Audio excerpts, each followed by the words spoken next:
What would you do if your ex-husband sued for full custody of your child, convinced he'd already won, only to have your 7-year-old son walk into court with a secret letter that exposed a $600,000 scheme? This is the story of how one hidden document changed everything, and why the truth has a way of finding the light, even when someone tries to bury it forever. You know that feeling when everything seems perfect on the surface, but something deep down tells you it's all wrong? That gnawing sensation in your stomach that whispers, "This isn't right," even when everyone around you is telling you how lucky you are. That was my life with Ethan for 3 years. 3 long years where I convinced myself that love meant sacrifice, that being a good partner meant giving up everything I'd worked for, everything I'd dreamed of, everything that made me who I was.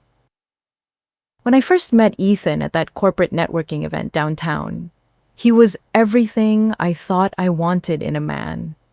Tall, confident, impeccably dressed in a suit that probably cost more than my monthly rent. He had this magnetic presence that made everyone in the room gravitate toward him. But somehow, he only had eyes for me. Charming doesn't even begin to describe it.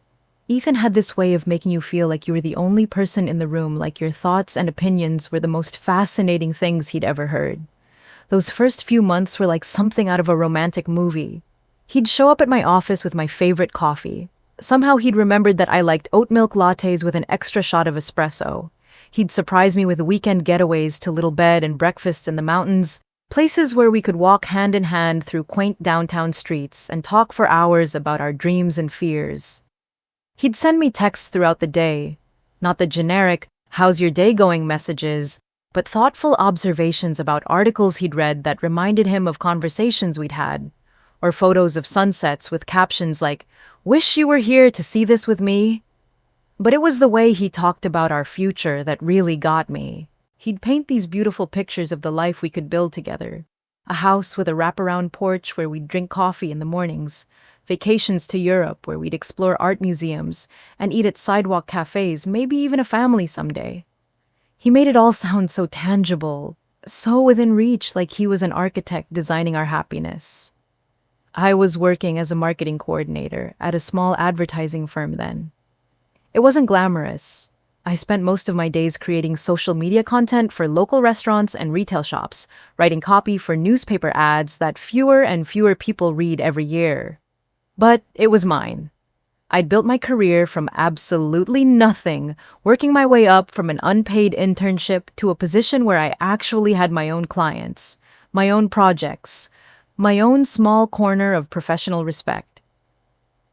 I remember the pride I felt when I landed my first big account, a local spa chain that wanted to rebrand their entire image. I worked nights and weekends for months researching their target demographic, developing brand guidelines, creating a comprehensive marketing strategy that ultimately increased their bookings by 30%. When they renewed our contract and specifically requested that I remain their primary contact, I felt like I could conquer the world. But Ethan had bigger dreams for us. He'd come home from his job at the investment firm and find me hunched over my laptop at our kitchen table, surrounded by marketing materials and color swatches, and he'd get this concerned look on his face. "Baby," he'd say, settling behind me and massaging my shoulders, "you're working yourself to death. Look at these dark circles under your eyes. Is this really what you want your life to look like?" At first, I'd defend my work, explain how important this project was, how much I loved the creative challenge. But Ethan had a way of reframing everything. He'd talk about how I deserved better than that cramped office with the broken air conditioning and the boss who took credit for my ideas. How my talents were being wasted on small-time clients who didn't appreciate true creativity. How he could take care of everything financially. How I could pursue my real passions instead of grinding away at a job that was clearly burning me out. "Think about it, Mia," he'd whisper in my ear as we lay in bed on Sunday mornings. "When was the last time you painted? When was the last time you wrote poetry or took photos just for the joy of it? You used to be so creative, so full of life. This job is stealing that from you." And the thing is, he wasn't entirely wrong. I had stopped painting. I hadn't written anything personal in months. My camera sat unused in our closet while I spent my days creating content for other people's dreams. So when he suggested I quit and focus on my art while he handled the bills, it felt romantic, supportive, like he saw potential in me that even I had forgotten existed. The transition felt natural at first. We'd gotten engaged by then, a surprise proposal on the beach in Santa Monica with a ring that sparkled like captured starlight. Planning the wedding gave me something creative to focus on, and Ethan seemed genuinely excited to have my input on every detail. We spent hours looking at venues, tasting cakes, choosing flowers. He'd hold my hand across restaurant tables as we interviewed caterers and tell me how lucky he felt to be marrying someone with such impeccable taste. When Lucas came along 2 years later, stepping back from work seemed like the most natural thing in the world. Ethan insisted, actually, and his arguments made perfect sense. Our son deserved to have his mother home during those crucial early years. We could afford for me to stay home. Ethan's salary was more than enough to support our small family comfortably. This was what real families looked like, he said. A strong father providing for his wife and child, a devoted mother creating a warm, nurturing home environment. Think about your own childhood, Mia, he'd say when I'd occasionally express doubts about giving up my career entirely. Your mom worked full-time and you always talked about how lonely you felt coming home to an empty house after school. Don't you want something better for Lucas? He was right about that too. I did remember those long afternoons sitting alone in our quiet house doing homework at the kitchen table, while my mom was still at the office counting the minutes until she'd finally walk through the door at 6:30, exhausted and stressed from her own demanding job. The idea of being there when Lucas took his first steps, said his first words, had his first day of school. It felt like a gift, not a sacrifice. But here's the thing. Nobody tells you about giving up your independence, your financial autonomy, your professional identity. It happens so gradually, so subtly that you don't notice until it's too late. It's like being slowly submerged in water 1 inch at a time until suddenly you realize you can't touch the bottom anymore and you've forgotten how to swim. First, it was just quitting my job to focus on the wedding and prepare for motherhood.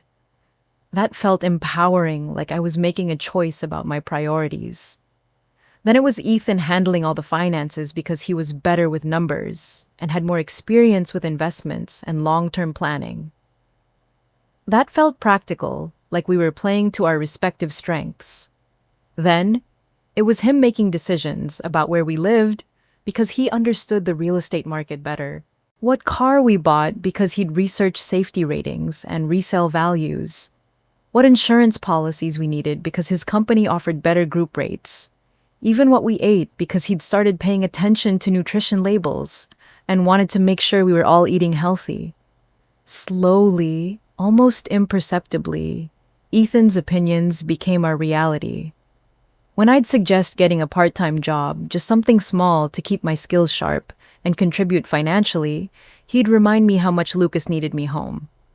He's only going to be little once, Mia. These years are so precious, and once they're gone, you can never get them back. Is a paycheck really worth the missing out on this time with our son?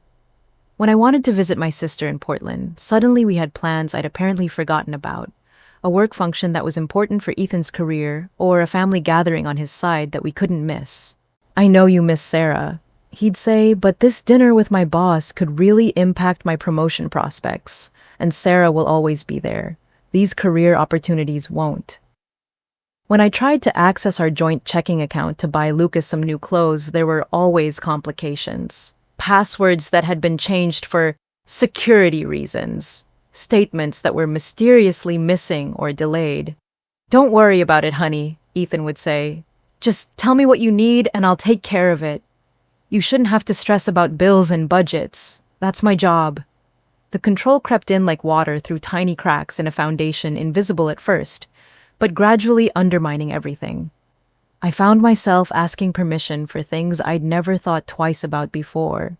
Could I buy organic groceries instead of the regular brands? Could I sign Lucas up for that music class at the community center? Could I get my hair cut at the salon instead of the discount chain? But the worst part, the part that still makes my chest tight when I think about it, wasn't the control itself. It was how Ethan made me doubt my own memory, my own feelings, my own perception of reality. When I'd bring up how isolated I felt, how I missed having colleagues to talk to or projects to work on, he'd look at me with such genuine confusion, such wounded surprise like I was speaking a foreign language. Mia, he'd say, his voice soft and concerned, "You have everything you could possibly want. A beautiful home, in a safe neighborhood, a healthy, happy son, a husband who loves you more than life itself. Most women would kill for what you have. Why are you always looking for problems where none exist?" And for the longest time, I believed him. I thought maybe I was ungrateful. Maybe I was one of those people who could never be satisfied, who always wanted more, instead of appreciating what they had. Maybe the problem wasn't my circumstances. Maybe the problem was me. I started questioning everything about myself. Was I being selfish for missing my career? Was I being a bad mother for sometimes feeling bored or restless? Was I being a bad wife for not being completely fulfilled by domestic life? Ethan had this way of making me feel like my dissatisfaction was a character flaw, like happiness was a choice, and I was choosing wrong. The morning everything changed started like any other Tuesday in our perfectly ordered life. Lucas was 7, then old enough to get himself dressed and pour his own cereal while I packed his lunch and made sure his backpack had everything he needed for school. Ethan was in the bathroom going through his usual morning routine. Shower shave the cologne that cost more than most people's monthly grocery budget. Our kitchen was the kind you'd see in home design magazines. Granite countertops, stainless steel appliances, a breakfast nook with windows that looked out onto our manicured backyard. Everything was exactly as Ethan liked it. Clean lines, neutral colors, not a single item out of place. I'd learned over the years to keep it that way, to put things back exactly where they belonged, to wipe down surfaces immediately after using them. Lucas was chattering about his upcoming science project as I folded his homework papers and slipped them into his folder. He wanted to build a volcano, he said, and could we go to the craft store this weekend to get supplies? I was mentally calculating whether we had room in the budget for poster board and modeling clay when Ethan appeared in the doorway adjusting his tie.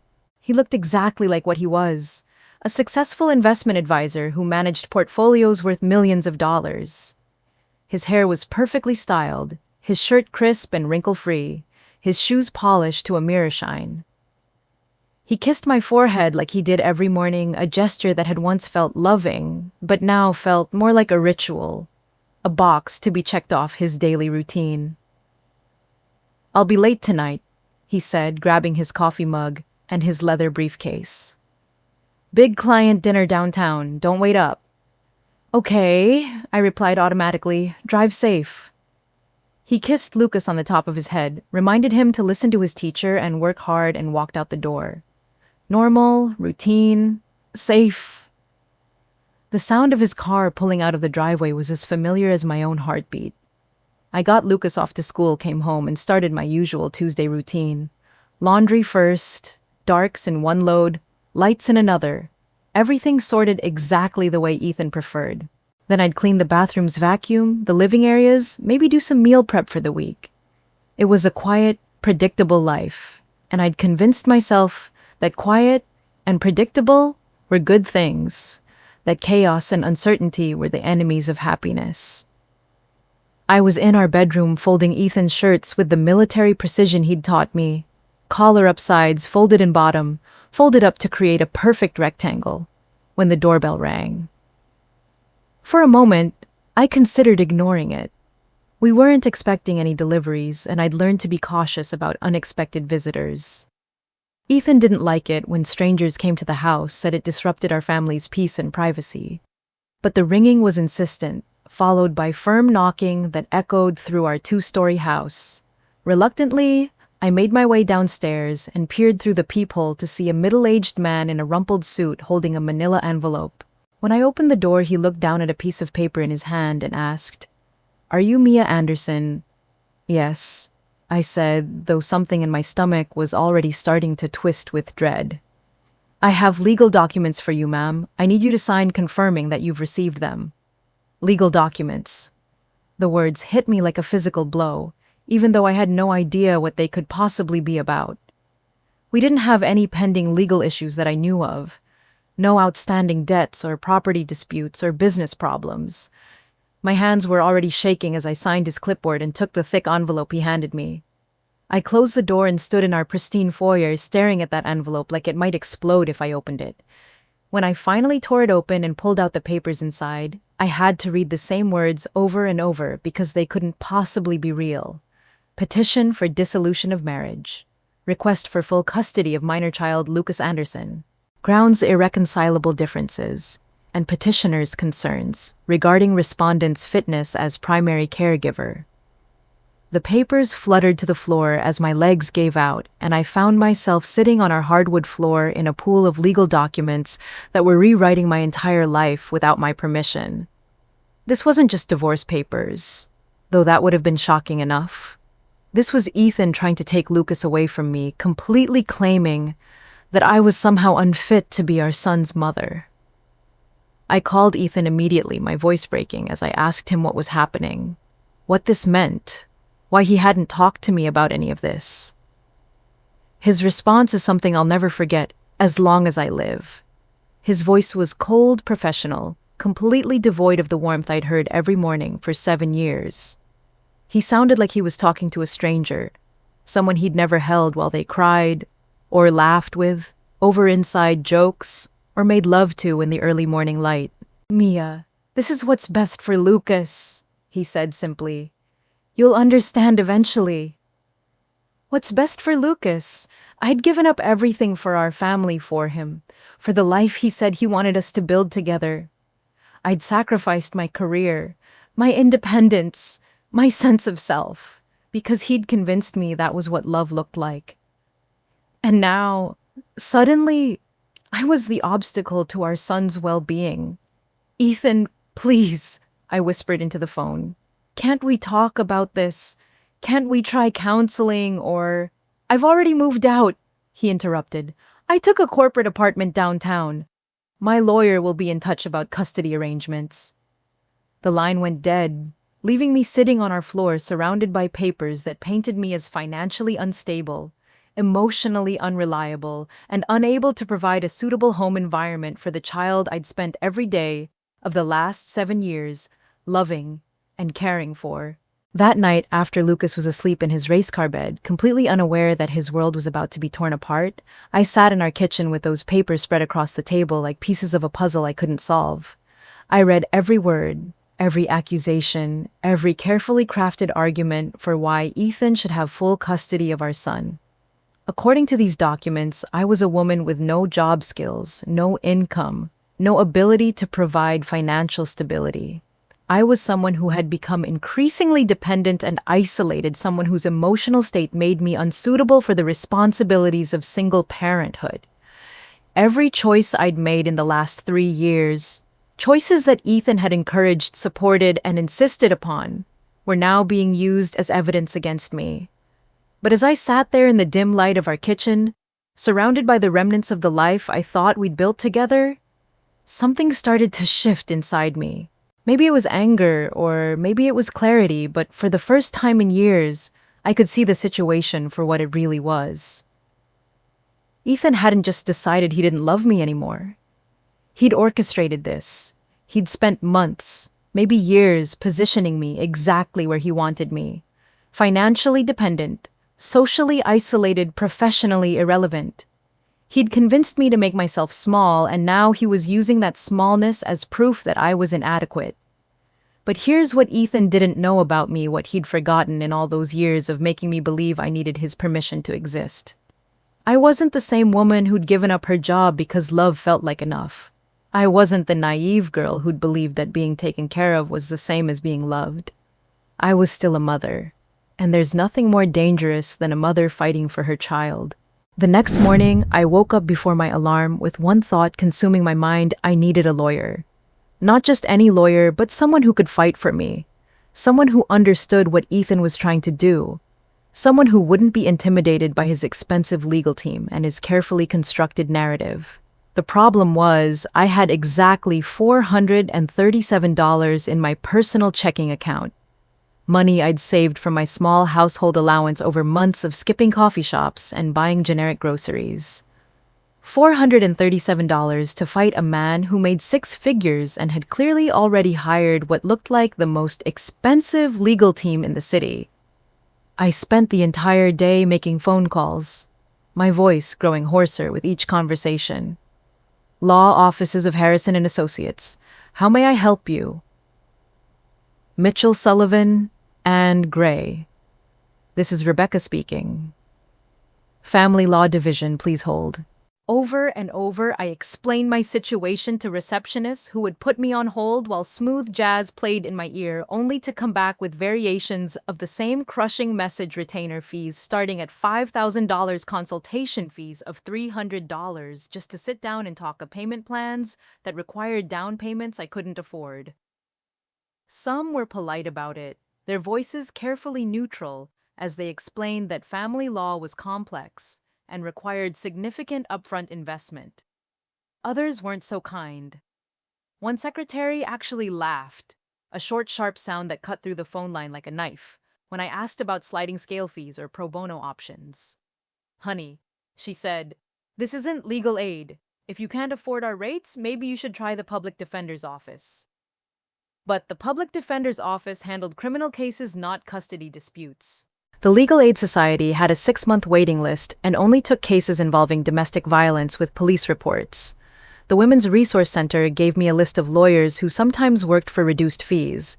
But when I called those numbers, most went straight to voicemail or were no longer in service. By Thursday afternoon, I was sitting in the parking lot of my 7th law office, crying in my car like some desperate woman in a Lifetime movie. My phone was almost dead from all the calling. My throat was raw and I felt more hopeless than I ever had in my life. How was I supposed to fight for my son when I couldn't even afford to hire someone to help me? That's when my phone rang and I saw Sarah's name on the screen. My sister had been calling every day since I'd told her about the divorce, checking in with the persistent worry that only siblings can manage. When I answered, she immediately knew something was wrong. Mia, you sound terrible. What's happening? I told her about the lawyers, about the money, about feeling completely overwhelmed and out of my depth. Sarah went quiet for a long moment, and I could hear her kids playing in the background, their laughter a painful reminder of the normal life I was fighting to keep for Lucas. Mia, she finally said, you need to call Jordan Kim. She handled my friend Rachel's custody case last year when her ex tried to pull some similar bullshit. Rachel's ex was a doctor, had all the money and connections in the world, but Jordan destroyed him in court. She's tough and she actually cares about people, not just their bank accounts. Jordan Kim's office was nothing like the other places I'd visited. No marble floors or intimidating oil paintings of long-dead judges. No receptionists in perfectly tailored suits, looking at me like I was tracking mud on their Persian rugs. Instead, it was a small suite above a coffee shop on the Arts District side of town with mismatched furniture that somehow felt intentional, and walls covered with photos of real families. Not stock photos of perfect people, but actual clients celebrating victories. Jordan herself was not what I'd expected either.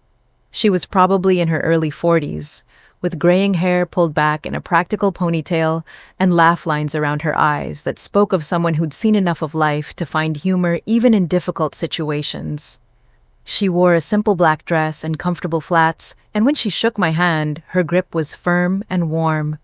"So," she said, settling behind her desk with a cup of coffee that smelled like it came from the shop downstairs. "Tell me what's going on."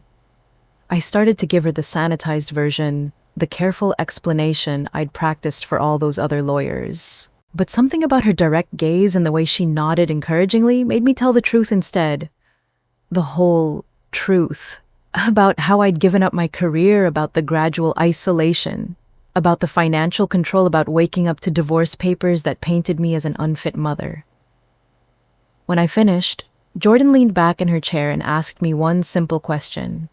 "Mia, do you believe you're a good mother?" "Yes," I said without hesitation. It was the first thing I'd been certain of in days.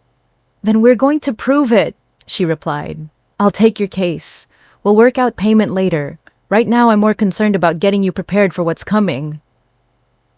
What was coming, Jordan explained, was going to be brutal. Ethan's lawyer would try to paint me as everything from financially irresponsible to emotionally unstable. They'd question every choice I'd made as a parent, every moment of struggle or uncertainty. They'd try to make my love for Lucas look like a liability instead of an asset. The good news, Jordan said, is that judges see through this kind of manipulation more often than you'd think. The bad news is that we need to be prepared for them to get very personal, very ugly, very fast. She was right about the ugly part. The first hearing was scheduled for the following Tuesday in a courtroom that felt more like a boardroom than a place where people's lives were decided. Judge Martinez looked to be in his 50s, with silver hair and wire-rimmed glasses that he kept adjusting as he read through our paperwork. I sat next to Jordan at a table that felt too big, facing Ethan and his lawyer across what might as well have been a chasm. Ethan looked exactly like what he was: successful, confident, completely in control. His lawyer, William Hastings, according to the business card he'd handed Jordan, was the kind of man who probably charged more per hour than most people made in a week. His suit was impeccable, his silver hair perfectly styled, and when he smiled, it was the practiced smile of someone who'd perfected the art of appearing concerned while delivering devastating blows. "Your Honor," Hastings began, his voice smooth as expensive whiskey. "My client comes before this court today with a heavy heart. Mr. Anderson loves his wife dearly, but he's deeply concerned about her ability to provide the stable, nurturing environment that their 7-year-old son requires." I listened in growing horror as he painted a picture of me that I barely recognized.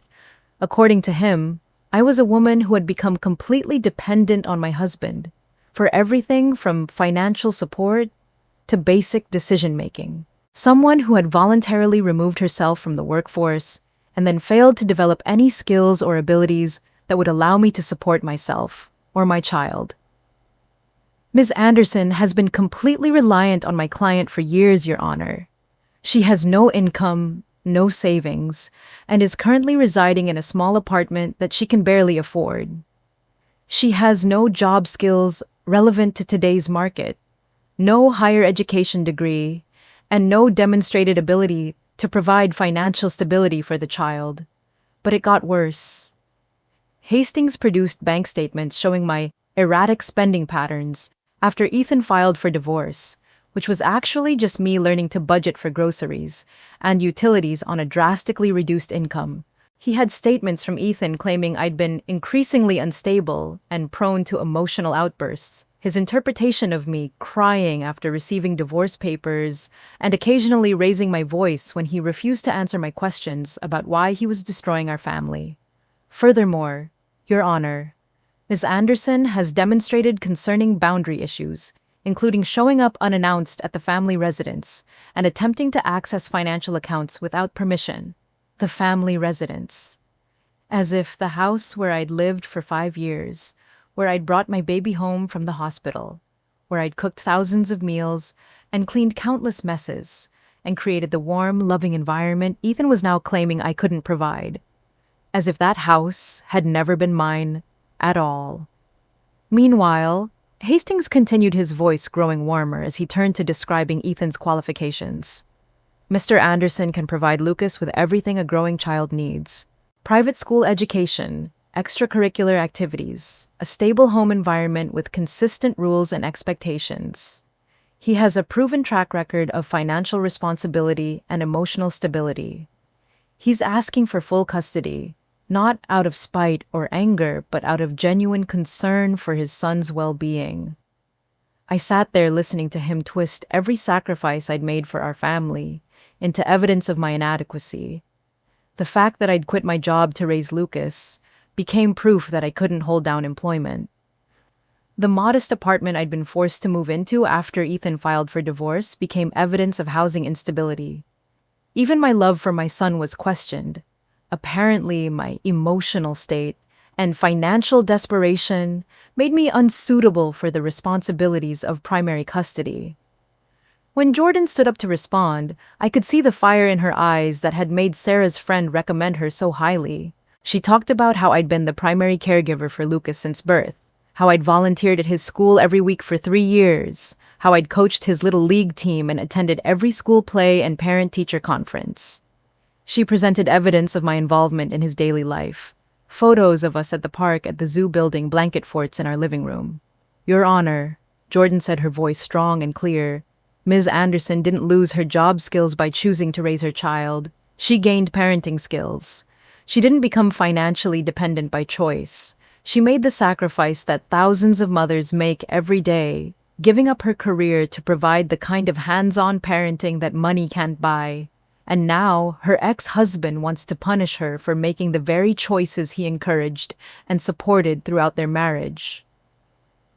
But I could see in Judge Martinez's expression that the damage was already done. The way his eyes lingered on the financial documents Hastings had presented, the way he made notes when they talked about my lack of income and stable housing. Jordan's passionate defense felt like swimming against a rip current, noble, but ultimately futile. The hearing ended with temporary custody arrangements that felt like a knife to my chest, slow and twisting. Lucas would remain with me on weekdays, but Ethan would have him every weekend and Wednesday nights. It wasn't the worst outcome. At least I hadn't lost him completely. But it wasn't victory either. And I could see in Ethan's satisfied smile as we left the courtroom that this was just the beginning of his campaign. The worst part was explaining it to Lucas that night. How do you tell a 7-year-old that his family is being torn apart? How do you explain that his parents, who used to love each other enough to create him now, can't even be in the same room without lawyers present? I tried to keep it simple, age-appropriate. Mommy and Daddy were getting divorced, which meant we wouldn't all live in the same house anymore. But he would still see both of us, still be loved by both of us, still be the most important thing in both of our lives. Lucas listened with the serious expression he got when trying to understand grown-up problems that didn't quite make sense. Then he asked the question that nearly broke me. "Mommy, are we going to lose our house?" David at school said. When his parents got divorced, he had to move like 5 times and never got to keep his stuff. I pulled him onto my lap on our small couch, smoothing his hair back from his forehead, the way I'd done since he was a baby. "Baby, no matter what happens, you're going to be okay. This is your room, and this is your home, and Mommy is going to make sure you're safe and loved always." But as I tucked him into bed and watched him fall asleep, clutching the stuffed elephant he'd had since birth, I couldn't shake the feeling that I was making promises I might not be able to keep. The legal bills were already piling up on my kitchen table like accusations. Jordan was working for almost nothing, but there were still court fees, filing costs, the possibility of expert witnesses we might need to counter Ethan's narrative. And every day this dragged on was another day Ethan could use his resources against me. Another day he could demonstrate his stability while highlighting my struggles. That night, I made myself a cup of tea with the cheap tea bags I'd learned to buy instead of the loose-leaf varieties I used to prefer, and sat at my kitchen table with my laptop. I spent hours searching for jobs I could do from home, anything that would bring in some income without disrupting Lucas's routine, or requiring childcare I couldn't afford. But every application felt hopeless. What employer wants to hire someone who's been out of the workforce for 3 years? Someone who's currently fighting a messy custody battle that might require time off for court appearances? Someone whose ex-husband might call to sabotage their employment, the way he'd sabotaged everything else? I found myself scrolling through freelance writing sites, graphic design platforms, virtual assistant opportunities, anything that might let me earn money on my own schedule. But even the most basic projects required portfolios. I didn't have references. I couldn't provide technical skills I'd let atrophy during my years of domestic focus. That's when I found myself doing something I never thought I'd do. I started going through my jewelry box, trying to figure out what I could sell. The pearl earrings my grandmother had given me for my 18th birthday. The watch I'd bought myself when I got my first promotion at the marketing firm. Even my engagement ring sitting in its velvet box like a monument to broken promises. as I held that ring up to the kitchen light, remembering the day Ethan had slipped it onto my finger with tears in his eyes and promises of forever on his lips. I realized something that should have been obvious all along. This wasn't just about custody. This wasn't even really about what was best for Lucas, despite what Ethan claimed in his legal filings. This was about power. This was about control. This was about Ethan making sure that even if he couldn't control me anymore as his wife, he could control the one thing that mattered most to me, my relationship with our son. The ring was worth maybe $2,000, enough to pay Jordan's retainer and buy me a little breathing room. But selling it felt like admitting defeat, like accepting that my marriage had been reduced to its cash value. Still, if it meant I could fight for Lucas, if it meant I could hire investigators or expert witnesses or whatever else Jordan thought we needed, then maybe my grandmother's pearls and my wedding jewelry were the best investments I'd ever make. But what Ethan didn't understand, what he'd forgotten in all his careful planning and strategic maneuvering, was that underestimating a mother's love for her child is the biggest mistake anyone can make. He'd spent 3 years convincing me I was weak, dependent, incapable of surviving without him. He'd systematically dismantled my confidence and my independence piece by piece until I believed I needed his permission to exist. But that woman, the one who believed she was nothing without a man's approval, that woman was gone. In her place was someone harder, someone more focused, someone who'd finally understood that being a good mother sometimes means being willing to fight dirty for your child's future. And I was just getting started. 2 weeks after that devastating court hearing, Jordan called me with advice that would change everything. It was late on a Friday afternoon, and I was helping Lucas with his math homework at our kitchen table when my phone rang. Jordan's voice was serious, more focused than I'd ever heard it. "Mia," she said, "I've been thinking about your case all week, and we need to change our strategy. We can't just defend against Ethan's attacks. We need to find proof of motive. Custody cases like this don't just happen out of nowhere. There's always a reason, and usually it's not about what's best for the child." "What do you mean?" I asked, though something deep in my gut was already starting to understand. "Think about it logically. Ethan had 3 years to file for divorce if he was genuinely unhappy with your marriage. You said things had been tense, but not catastrophically bad. So why now? Why so suddenly? And more importantly, why is he going for full custody instead of joint men? Like Ethan, don't make moves like this unless there's something bigger at stake. There's always an angle, always a financial or strategic motivation that has nothing to do with parenting." I glanced over at Lucas, who was focused intently on his multiplication tables, his tongue poking out slightly the way it did when he was concentrating. "You think this is about money?" "I think this is about control," Jordan replied. "And in divorce cases, control usually comes down to money. Ethan's been the financial decision maker in your marriage for years, right? He's handled all the investments, the major purchases, the long-term planning." "Yes," I said slowly. "He always said he was better with numbers, that I shouldn't worry about the complicated stuff. Mia, in my experience, when a controlling spouse suddenly files for divorce and immediately goes for full custody, they're usually hiding something. Assets, debts, income streams, something they don't want exposed during normal divorce proceedings. Full custody gives him leverage to settle quickly and quietly without the kind of thorough financial discovery that joint custody would require." That conversation stayed with me for days, gnawing at the edges of my consciousness like a persistent toothache. Jordan was right.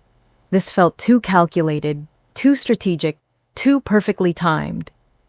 Ethan wasn't an impulsive person. Everything he did was planned 3 moves ahead, measured and analyzed for maximum advantage.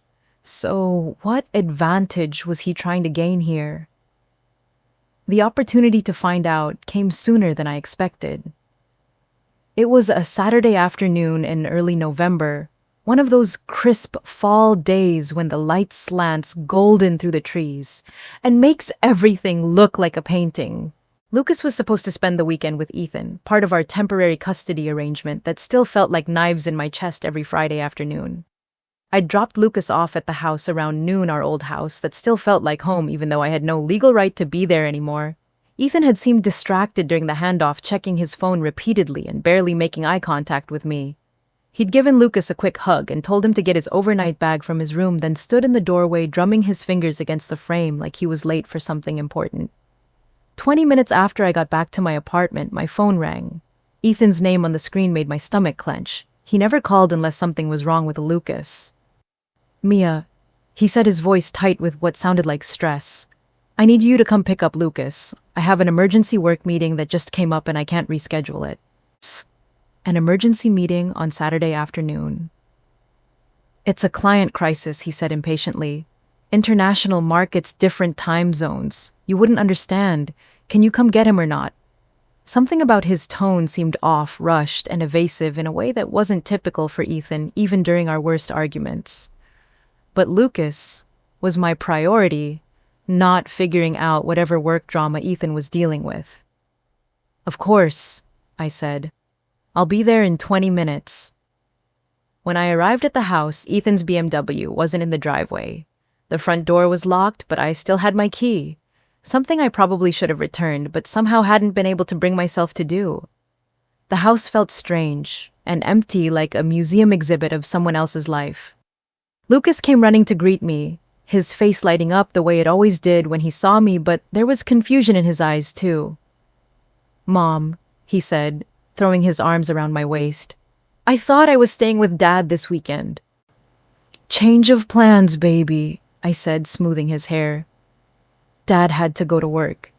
Did he say when he'd be back?" "He got a phone call and said he had to leave right away." Lucas explained, leading me toward his room to get his things. "He told me to wait here and that you'd come get me, but he seemed really upset about something." Standing in that house again felt surreal. Everything looked exactly the same. The leather furniture, Ethan had insisted on the abstract art that I'd never really understood, the kitchen where I'd made thousands of meals and washed countless dishes and gradually learned to make myself smaller and quieter. But it felt like visiting a movie set, perfectly arranged but completely devoid of real life. Lucas went upstairs to grab his backpack and some toys, and I found myself alone in Ethan's home office for the first time in months. The room that had always been off limits during our marriage, the place where he conducted his important work and made the financial decisions that shaped our lives. I wasn't planning to snoop. At least, I told myself I wasn't. But Jordan's words kept echoing in my head. "Find proof of motive." And there I was, surrounded by filing cabinets and banker's boxes and computer equipment that might hold the answers I desperately needed. My hands were shaking as I approached his desk, a massive mahogany piece that dominated the room like a throne. The surface was meticulously organized, just a few folders arranged in perfect parallel lines, a pen set that probably cost more than my monthly grocery budget, and a framed photo of Lucas from his first day of school. I opened the first desk drawer, slowly expecting it to be locked, or to trigger some kind of alarm system, but it slid open easily, revealing the mundane detritus of office life: paper clips, sticky notes, business cards from people whose names I didn't recognize. The filing cabinet was more promising: bank statements, tax documents, insurance papers, all the normal financial paperwork of our married life, but organized with an obsessive attention to detail that was pure Ethan. Everything was labeled, dated, color-coded, according to some system that probably made perfect sense to him, but looked like hieroglyphics to me. But tucked behind a folder of utility bills, almost like someone had tried to hide them, I found something that made my heart stop. Receipts from a private investigator dating back 6 months before Ethan filed for divorce. 6 months. He'd been planning this for half a year while still coming home to me every night, still kissing me goodbye every morning, still talking about family vacations we'd never take and home improvement projects we'd never complete. While I was making dinner and helping Lucas with homework and believing we were working through a rough patch in our marriage, Ethan had been building a case against me. The receipts were detailed, professional, terrifying in their implications. Surveillance services subject behavior documentation. Background research, employment history, and financial records. Character assessment interviews with neighbors and associates. He'd had me followed. He'd had investigators talking to my neighbors, my former colleagues, probably Lucas's teachers, and the other parents at school. While I was living my normal life, grocery shopping and volunteering at school events and taking Lucas to the park, I was being watched, analyzed, documented like a criminal under investigation. I kept digging my movements, becoming more frantic as the scope of Ethan's deception became clear. Credit card statements showing payments to law firms I'd never heard of, dating back almost a year. Hotel receipts from business trips that had never been mentioned, overnight stays in cities where Ethan supposedly had day meetings. And then, in a manila envelope marked legal strategy in Ethan's precise handwriting, I found correspondence that made my blood run cold. The first document was a letter from William Hastings, Ethan's lawyer, outlining something called custody maximization strategy. Not a plan to protect Lucas or ensure his well-being, but a calculated approach to gaining full custody in order to minimize financial obligations and maintain control over marital assets. As discussed, the letter read, "Establishing primary parent status will significantly strengthen your position in asset division negotiations. Full custody demonstrates stability and responsibility while positioning the respondent as the less capable parent. This approach typically results in reduced alimony obligations and more favorable property settlements."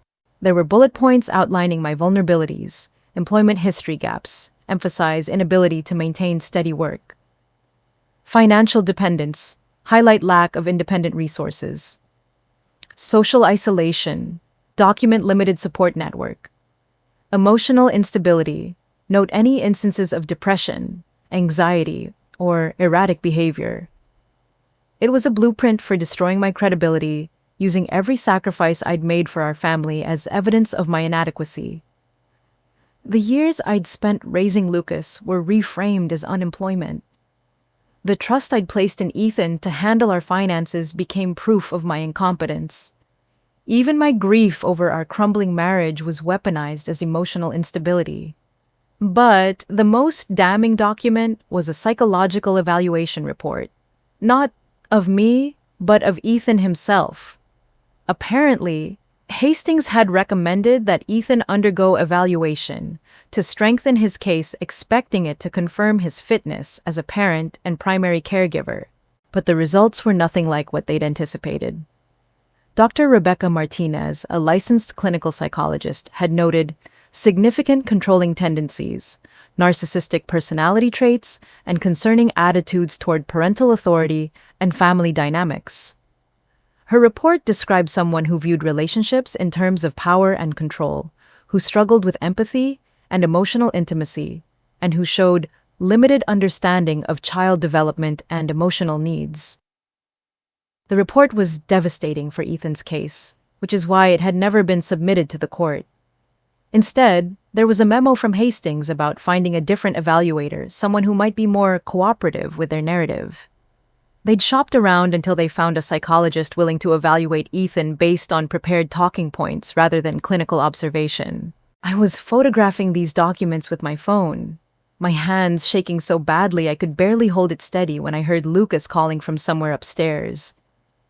"Mom, I can't find my soccer cleats." "Coming, baby," I called back quickly, shoving papers back into folders and trying to make everything look exactly as I'd found it. But I'd seen enough. This wasn't about Lucas at all. This wasn't about child welfare or parental fitness or what was best for our son. This was about Ethan maintaining control even after our marriage ended. He'd rather destroy me than lose his grip on the life he'd carefully constructed, the narrative he'd built, where he was the successful provider and I was the grateful dependent. He'd spent our entire marriage positioning me exactly where he wanted me, and now he was using that positioning to justify taking away the only thing that truly mattered to me. I was just closing the last filing cabinet when Lucas appeared in the doorway and my heart nearly stopped.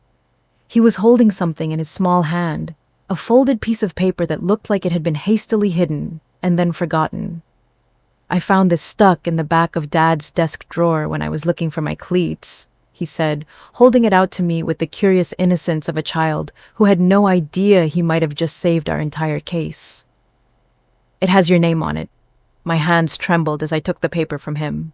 Written across the front in Ethan's unmistakable handwriting were the words, "Mia, insurance policy." For a moment I couldn't breathe.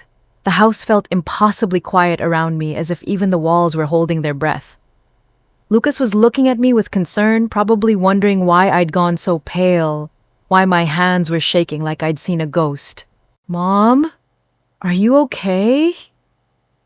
"I'm fine, sweetheart," I managed to say, forcing a smile that felt like it might crack my face. "Why don't you go check the garage for your cleats? I think I saw them in there last time we visited."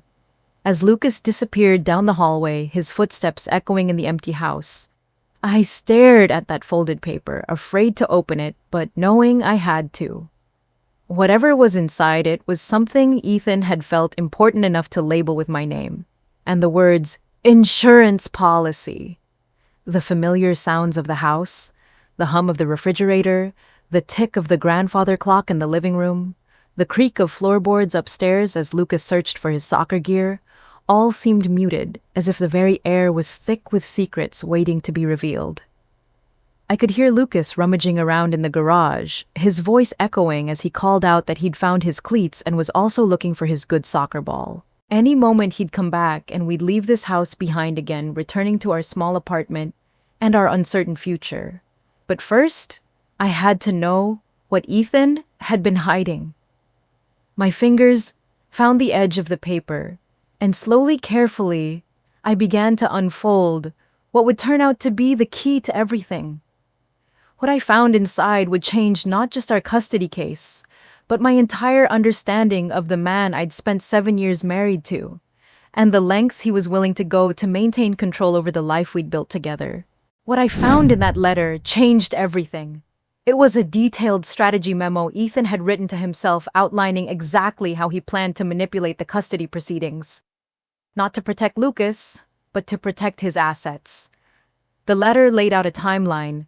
File for divorce, immediately request full custody to establish primary parent status, then use that status to negotiate lower alimony and child support payments. At the bottom, in his own handwriting, were the words that made my stomach turn. Mia's emotional instability, emphasized depression after job loss, isolation from family financial dependence. Make her look incapable. I spent the next week with Jordan going through every document I'd photographed, building our case piece by piece. The private investigator, receipts, the suppressed psychological evaluation, the legal strategy correspondence. It painted a picture of systematic manipulation that went far beyond a simple custody dispute. But I wasn't prepared for how brutal that second hearing would be. Ethan's lawyer came out swinging from the very first moment. He had new ammunition this time, bank records showing my erratic spending patterns after the divorce filing, which was actually just me buying groceries and paying bills on a reduced budget. He had statements from Ethan claiming I'd been increasingly unstable and prone to emotional outbursts, which was his interpretation of me crying after he served me divorce papers. "Your Honor," his lawyer said, his voice filled with practiced concern.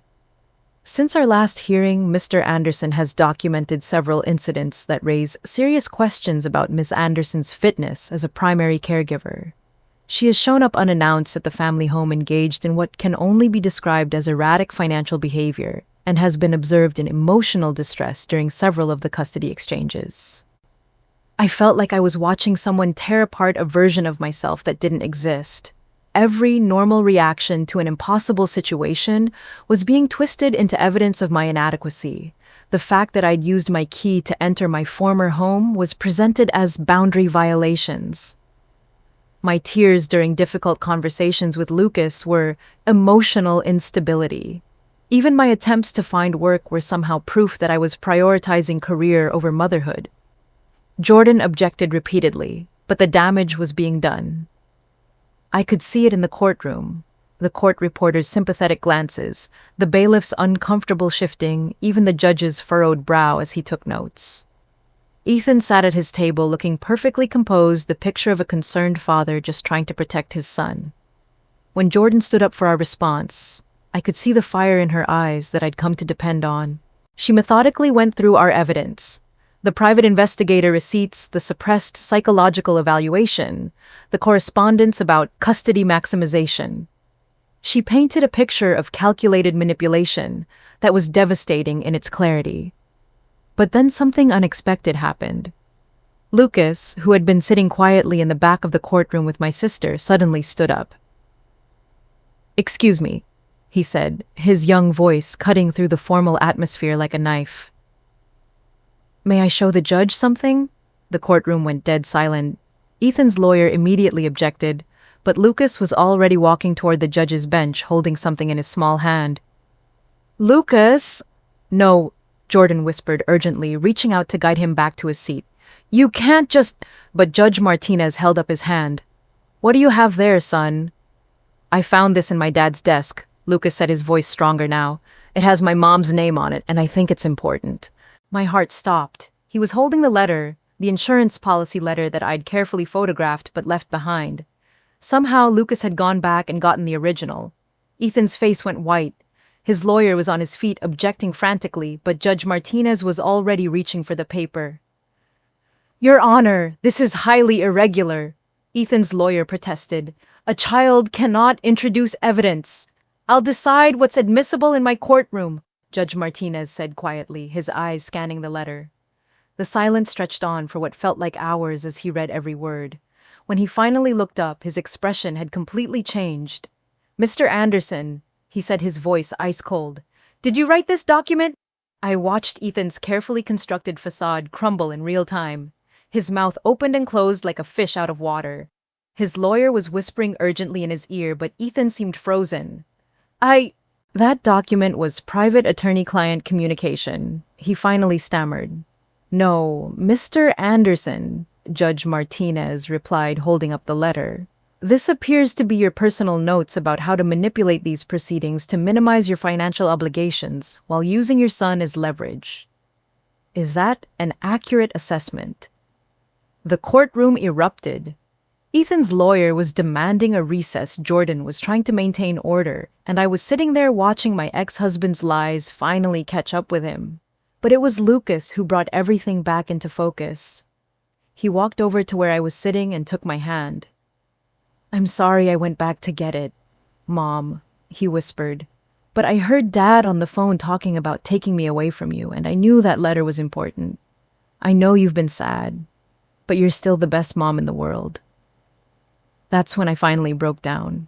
Not from despair this time, but from overwhelming relief and love for this incredible little boy who had just saved both of our futures. Judge Martinez called for a 30-minute recess to review all the evidence, but I could already see it in his eyes. The tide had turned. Ethan's careful plan was falling apart, and for the first time in months, I felt like I could breathe again. Jordan squeezed my shoulder as we gathered our things. "I've been doing this for 15 years, she said softly, "and I've never seen anything quite like that." "Your son just changed everything." Looking back at Ethan slumped over his table while his lawyer frantically shuffled through papers, I realized something important. All his manipulation, all his control, all his careful planning, none of it was stronger than the simple truth. And sometimes it takes a child to remind us adults that the truth has a power all its own. When court resumed after that 30-minute recess, Judge Martinez's demeanor had completely shifted. The polite formality was gone, replaced by something much more serious. He looked directly at Ethan when he spoke. "Mr. Anderson, the evidence presented today raises significant concerns about potential financial misconduct and manipulation of these proceedings. I'm ordering an immediate forensic investigation into all marital assets, including any accounts or investments that may have been concealed or transferred during the marriage." I watched Ethan's face go from pale to gray. His lawyer was scribbling notes frantically, probably already calculating how much this was going to cost his client. "Furthermore," Judge Martinez continued, "pending the results of this investigation, I'm granting temporary full custody to Ms. Anderson with supervised visitation rights for Mr. Anderson. The gavel came down with a sound that felt like justice itself. Walking out of that courthouse, I felt something I hadn't experienced in years. Hope. Real, tangible hope. Lucas was practically bouncing beside me, chattering excitedly about how he'd helped solve the case, like a detective on TV. Jordan was smiling wider than I'd ever seen her smile, already talking about next steps and what to expect from the investigation. But the real change wasn't in the courtroom. It was in the quiet moments that followed. That evening, as I tucked Lucas into bed in our little apartment, he looked up at me with those serious brown eyes and said, "Mom, are you going to be okay now?" "We're going to be just fine, baby," I told him, and for the first time in months, I actually believed it. The investigation moved faster than anyone expected.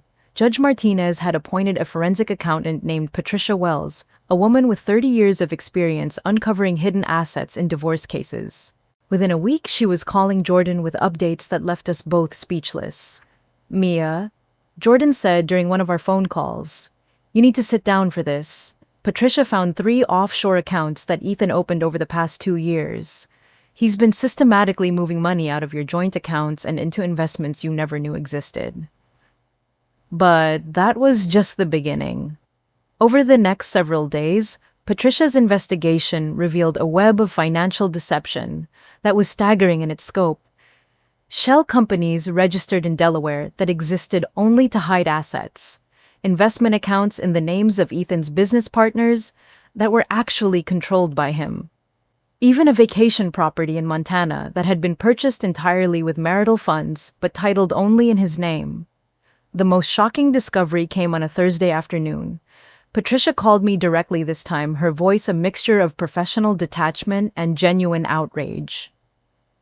"Mrs. Anderson," she said, "I need to inform you that your husband has been planning this financial manipulation for over 3 years. We found email correspondence with his financial advisor discussing strategies to divorce-proof his assets. This wasn't a spur-of-the-moment decision. This was a calculated long-term plan to defraud you of your share of the marital estate." 3 years. That meant he'd been planning to leave me since before Lucas started kindergarten. While I was helping with homework and making dinner and believing we were building a life together, he was systematically stealing our future. But instead of the crushing despair, I expected to feel something else happened. I felt free. Free from the last lingering doubt that maybe I was somehow to blame for the failure of our marriage. Free from the guilt that had been eating at me since the day he filed those papers. Free from the woman who had apologized for taking up space in her own life. The investigation also revealed something that changed Lucas's life immediately. Ethan had been claiming financial hardship to avoid paying temporary child support, but Patricia's findings showed he had access to over $200,000 in liquid assets that he'd hidden from the court. Within days, Judge Martinez ordered Ethan to begin paying retroactive child support, plus an additional amount to cover my legal fees. For the first time since this nightmare began, I could pay rent without panic, buy groceries without calculating every dollar, and even take Lucas out for ice cream without worrying about the cost. But the real validation came in the small moments. Lucas started sleeping through the night again. His teacher called to tell me how much happier he seemed at school. Even my sister commented on how different I looked. "Like you're finally breathing again," she said. The weekend after Patricia's final report was submitted to the court, Lucas and I spent Saturday morning at the farmer's market, something we hadn't done in months. As we walked among the vendor stalls, Lucas chattering about which apples looked best and whether we should get flowers for our kitchen table, I realized something profound had shifted. I wasn't just surviving anymore. I was living. That afternoon, as Lucas played in our small living room, with toys we'd been able to afford for the first time in months, my phone rang. It was Jordan, and I could hear the smile in her voice before she even spoke.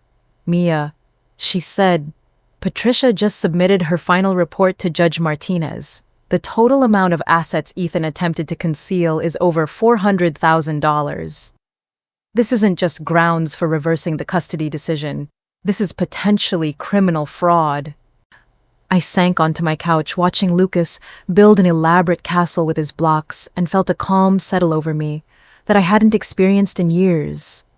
Not triumph, not revenge, just a quiet certainty that the truth had finally won. "What happens now?" I asked. "Now," Jordan said, "we go back to court and we finish this. But Mia, I want you to know something. In 15 years of practicing family law, I've never seen anyone fight for their child with more grace and strength than you have. Whatever happens next, you should be proud of what you've accomplished." As I hung up the phone, Lucas looked up from his blocks and grinned at me. "Mom, do you want to help me build the tower? It's going to be the biggest one ever." "Absolutely," I said, getting down on the floor beside him. "Let's build something amazing." And for the first time in a very long time, I believed we actually could. Sometimes, the most powerful thing you can do is refuse to let someone else write your story. If this resonated with you, hit that subscribe button for more stories about finding strength when everything seems impossible. What would you have done in Mia's situation? Let me know in the comments below.